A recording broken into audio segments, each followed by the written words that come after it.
Berdasarkan manuskrip Sejarah Melayu Sulalatus Salatin, Badang merupakan hulu balang diraja Kerajaan Temasek ketiga, iaitu pada zaman pemerintahan Sri Rana Wikrama, yang merupakan datuk kepada Parameswara yang membuka Melaka pada tahun 1400 Masihi.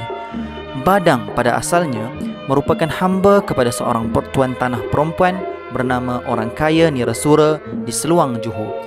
Badang dikatakan berasal dari Sayong yang pada hari ini terletak di hulu Sungai Johor.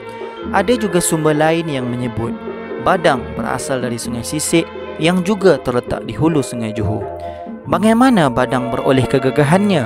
Menurut hikayat Melayu, kisah ini bermula apabila Badang berang melihat lukah yang dipasangnya kosong tanpa sebarang hasil, dan terdapat banyak sisik dan tulang ikan berdekatan lurah tersebut. Oleh itu, pada keesokan harinya, beliau pergi mengintai lukahnya untuk melihat siapakah yang memakan tangkapannya selama ini. Tiba-tiba dia ternampak seekor hantu sedang memakan ikannya. Lalu Badang pun memberanikan dirinya menerpa hantu tersebut dan menggenggam janggutnya serta mengugut akan membunuhnya. Kemudian hantu tersebut menawarkan kelebihan kekuatan luar biasa kepada Badang sebagai ganti dirinya dengan memakan buntahnya. Setelah beroleh kekuatan luar biasa, beliau mampu mengangkat batu dan mencabut pokok-pokok besar termasuk dengan akar-akarnya sekali dengan hanya sebelah tangannya sahaja. Lalu beliau pulang ke rumah dan mengusahakan ladang tuannya, sehinggakan tuannya Orang Kaya Nirasura menjadi kaya raya. Lalu tuannya membebaskan Badang bagi membalas jasanya. Lalu terdengarlah pula ke Singapura tentang kekuatan Badang mengerjakan ladang tuannya. Kemudian Raja Singapura pada waktu itu, Sri Rana Wikrama, telah mengambil Badang sebagai Sandim Sani, orang suruhannya. Pada suatu hari, Sri Rana Wikrama mengidam hendak makan berulamkan buah kuras. Lalu baginda menyuruh Badang pergi mendapatkan buah tersebut di Sayong. Dengan kekuatan yang dimilikinya, hanya dengan beberapa kayuhan, Badang sampai ke Sayong. Malah diceritakan ketika Badang sedang mengambil buah tersebut, dahan yang dipautnya patah, lalu kepalanya terhempas ke batu. Namun beliau tidak mengalami sebarang kecederaan, sebaliknya batu tersebut yang terbelah dua. Seterusnya, pada suatu masa Raja Singapura ada membuat sebuah pilang perahu yang sangat besar. Setelah selesai pembinaannya, baginda menyuruh 400-500 orang menyorong kapal tersebut ke laut.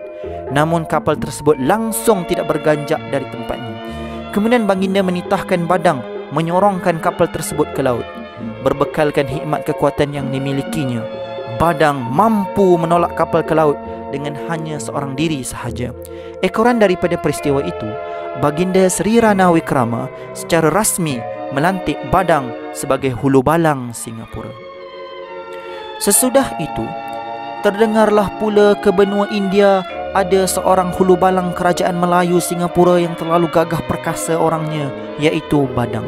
Adapun pada zaman itu ada seorang pahlawan India yang juga teramat gagah perkasa di benua India. Tiada seorang pun di benua India pada zaman itu yang dapat menandingi kekuatannya. Beliau bernama Nadibija Niakara. Lalu baginda Raja Benua India menitahkan pahlawan tersebut pergi ke Singapura bergusti beradu kekuatan dengan Badang bersama-sama dengan isi 7 buah kapal sebagai taruhannya.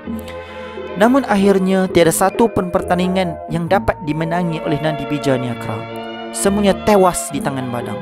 Lalu pahlawan benua India tersebut mencabar Badang beradu kekuatan mengangkat sebuah batu besar di hadapan balairung istana.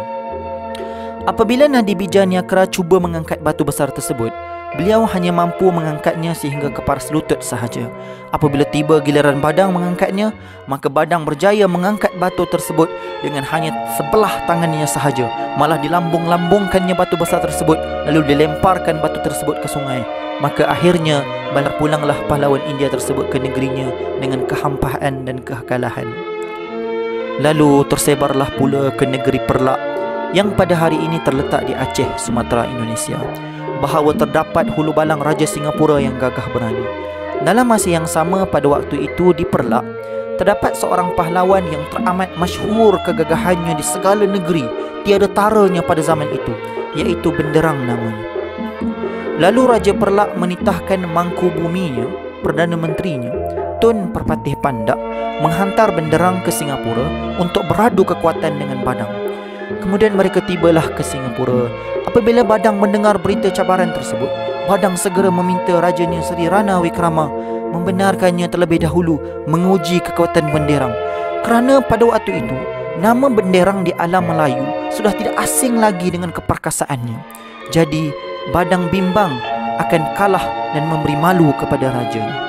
Maka pada malam itu, Raja Seri Rana Wikrama telah menjemput utusan tersebut untuk makan-makan di istana, supaya Badang dapat menguji kekuatan benderang terlebih dahulu. Badang didudukkan bersebelahan dengan benderang.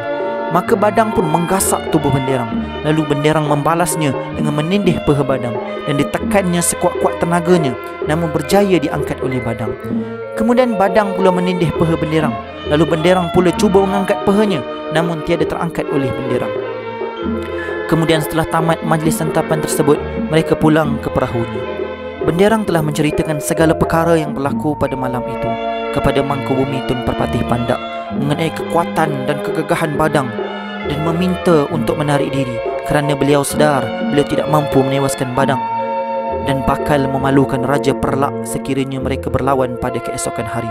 Lalu utusan Perlak tersebut berlayarlah kembali ke negerinya. Hatta beberapa lama berlakulah peredaran masa, maka Badang pun meninggal dunia kerana sakit tua.